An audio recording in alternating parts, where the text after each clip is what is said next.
नमस्ते दोस्तों। आज हम शुरू करेंगे एक ऐसे सफ़र जो ना सिर्फ स्पेस और यूनिवर्स के सीक्रेट्स को खोल कर रखेगा, बल्कि भारत के प्राचीन ग्रंथों के ज्ञान से भी जुड़े फैक्ट्स को समझेगा।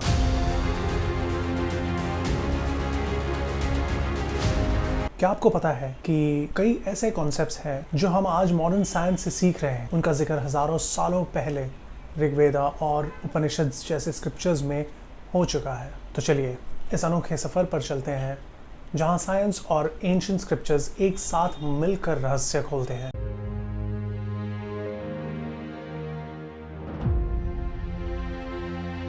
मॉडर्न साइंस ये कहती है कि यूनिवर्स की शुरुआत एक बड़े धमाके से हुई थी, जिसे हम बिग बैंग कहते हैं। 13.8 बिलियन ईयर्स अगो एक स्मॉल पॉइंट में सब कुछ था, फिर एक शक्ति के साथ या एक धमाके के साथ ये सब फैलता गया।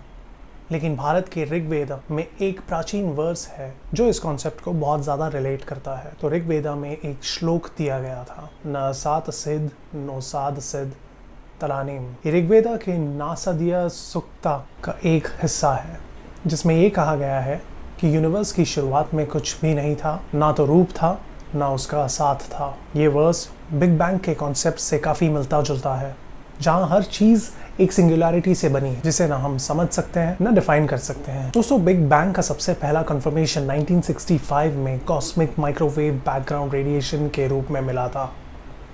पैंजियाज और विल्सन ने एक्सीडेंटली इसका पता लगाया। ये वही लेफ्ट ओवर एनर्जी है जो धमाके के बाद बची हुई थी। तो दोस्तों, ये यूनिवर्स के क्रिएशन की थियरीज हैं।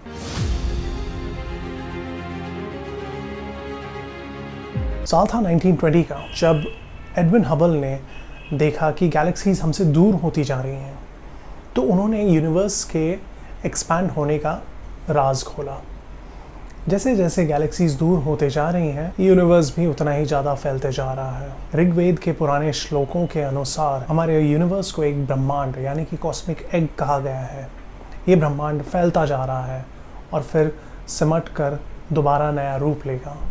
विष्णु पुराण का एक वर्स मैं अभी आपको बताता हूँ। आदि में एक ब्रह्मांड था जो समय के साथ फैलता गया और अपने अंदर अनंत ब्रह्मांडों को समाये हुए था। ये पर्टिकुलर कॉन्सेप्ट मॉडर्न कॉस्मोलॉजी के एक्सपैंडिंग यूनिवर्स की थियरी के साथ मैच करता है, जहाँ स्पेस खुद ही एक्सपांड हो रहा है और गैलेक्सीज एक दूसरे से दूर होती जा रही हैं। हबल का लॉ ये कहता है कि जितनी दूर एक गैलेक्सी होगी उतनी तेज़ी से वो हमसे दूर भी जा रही होगी। इस ऑब्जर्वेशन ने ये प्रूव किया कि स्पेस खुद एक्सपैंड हो रहा है। तो ये था दोस्तों कॉन्सेप्ट स्पेस की एक्सपेंशन के बारे में। अब बढ़ते हैं आगे और जानते हैं डार्क एनर्जीज और वैदिक कॉन्सेप्ट ऑफ शक्ति के बारे में।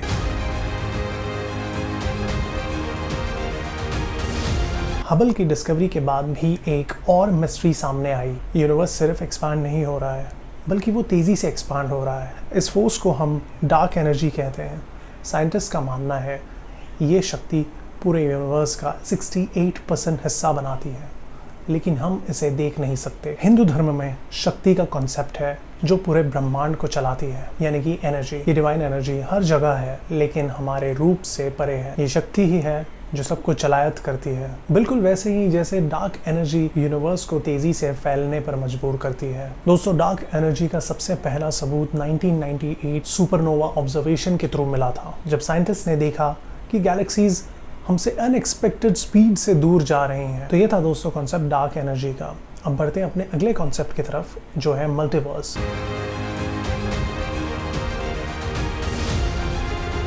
आज की मॉडर्न फिजिक्स में एक थियरी काफ़ी पॉपुलर है जिसे हम मल्टीवर्स थियरी कहते हैं। इस थियरी के मुताबिक हमारा यूनिवर्स सिर्फ एक नहीं है, बल्कि कई और पैरेलल यूनिवर्सेस हो सकते हैं जहां अलग अलग फिजिकल लॉज काम करते हैं। जैसे अर्थ में 4 डिमेंशंस हैं, या जो हमारा यूनिवर्स है उसमें 4 डिमेंशंस होंगे। दूसरे यूनिवर्स में 8 हो सकते हैं, 10 हो सकते हैं, कितने भी डिमेंशंस हो सकते हैं। पुराणों में हमारे ब्रह्मा के कई ब्रह्मांडों का जिक्र आता है। ब्रह्मा हर एक साइकिल में नए यूनिवर्स को जन्म देते हैं। ये एक पैरेलल यूनिवर्स का आइडिया भी एंशिएंट हिंदू कॉस्मोलॉजी में मिलता है। महाभारत का एक वर्स है, उस वर्स का मतलब ये है कि ये ब्रह्मांड अनंत है और ब्रह्मा कई ऐसे ब्रह्मांड बनाते हैं जहाँ अलग अलग लोकों का स्थान होता है। जैसे ये ब्रह्मांड में देवलोक है, स्वर्गलोक है, नरकलोक है, वैसे अलग अलग ब्रह्मांड में अलग अलग लोकों का स्थान है। मल्टीवर्स थियरी अभी भी एक हाइपोथेसिस है, लेकिन कुछ क्वांटम मैकेनिक्स के थियरीज और स्ट्रिंग थियरी इस आइडिया को सपोर्ट करती हैं। तो ये था दोस्तों मल्टीवर्स थियरी के बारे में।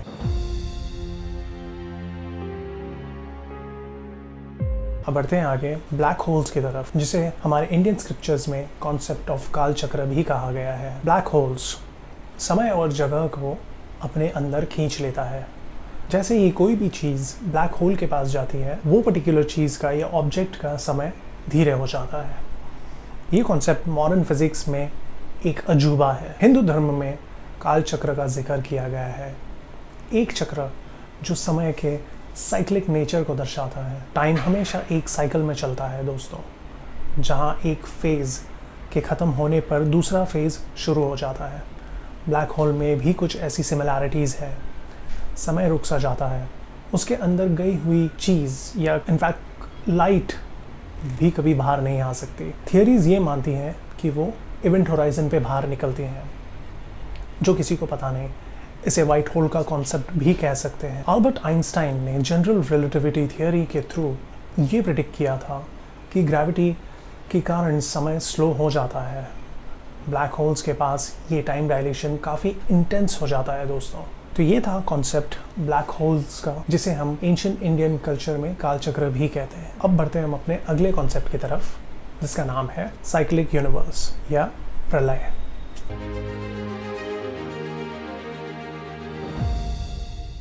आज कुछ कॉस्मोलॉजिस्ट ये कहते हैं कि यूनिवर्स का एक अंत हो सकता है, जिसे हम बिग क्रंच कहते हैं। जब यूनिवर्स अपने आप में सिमटकर एक सिंगुलर पॉइंट पे आ जाएगा, वही होगा यूनिवर्स का अंत। अब इंडियन एंशिएंट स्क्रिप्चर्स में इस कॉन्सेप्ट को प्रलय कहा गया है, जिसमें यूनिवर्स शून्य में लौट जाता है और फिर एक नए ब्रह्मांड का जन्म होता है। शिव पुराण के एक वर्स के अनुसार प्रलय के समय और स्थल दोनों ही अपने अस्तित्व को खो देते हैं और सब कुछ एक बार फिर ब्रह्मा के अंदर विलीन हो जाता है। दोस्तों बिग क्रंच एक थियोरेटिकल कॉन्सेप्ट है वैसे तो अभी, जो ये कहता है कि अगर डार्क एनर्जी के ऑपोजिट में ग्रेविटी का फोर्स कभी डोमिनेंट हो जाए तो यूनिवर्स सिमट कर खत्म हो सकता है। तो ये सारे कॉन्सेप्ट्स थे दोस्तों, यूनिवर्स से रिलेटेड, स्पेस से रिलेटेड, और ये सारे कॉन्सेप्ट जो साइंस ने अभी बनाए हैं, ये कैसे रिलेट करता है सदियों पुराने एंशिएंट स्क्रिप्चर्स से, ये सब हमने जाना आज के वीडियो में। आज के इस वीडियो की जर्नी यहीं खत्म होती है, लेकिन ये रहस्य अभी भी जीवित है। प्राचीन भारत के ज्ञान और मॉडर्न साइंस के बीच जो समानता है वो हमारी सोच से भी ज़्यादा परे है। आने वाले एपिसोड्स में हम इन सारे कॉन्सेप्ट्स को और ज़्यादा डिटेल्स में समझेंगे। तब तक के लिए आप और ज़्यादा एक्सप्लोर करते रहिए, मेरे बहुत सारे वीडियोज़ हैं वो भी देखते रहिए। अगर आप सभी को ये वीडियो पसंद आया तो इसे लाइक करें, मेरे चैनल कैप्चर नॉलेज को सब्सक्राइब करें, और जैसे कि हमारा ब्रह्मांड फैलता जा रहा है, इस वीडियो को भी उतना ही फैला दीजिए अपने दोस्तों के साथ, अपने परिवार वालों के साथ। मिलते हैं अगले वीडियो में एक और ज्ञान के साथ। तब तक के लिए धन्यवाद।